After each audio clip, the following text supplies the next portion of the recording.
un dardo, un rayo de bicicleta, de motocicleta.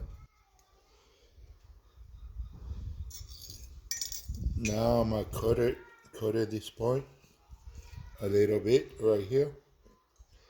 Why? While you shoot it, you go in the water. You add up this long way. The dart, you go that way or go that way and inside the water. That's why I'm gonna cut it a little bit right here. Only a little point right here. The dart, when you go inside the water, you go straight, not go that way, not go this way. That's why I'm gonna cut it this point right here to a little bit right there.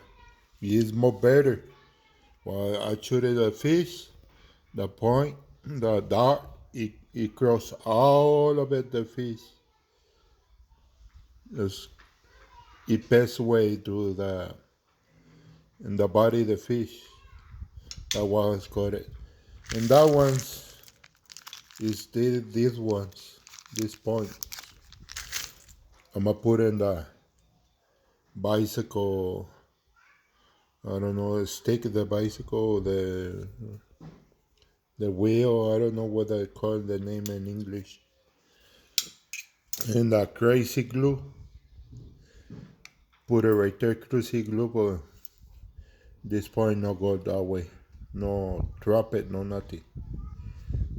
That's why I put a crazy glue. I'm gonna cut it right here. Cut it this way. And cut it right here a little bit. And right here a little bit. I put in link shot. Or shoot it. You see almost this. Almost this. I'm gonna try make it a little bit right here. Or shoot it with a link shot. That's my idea.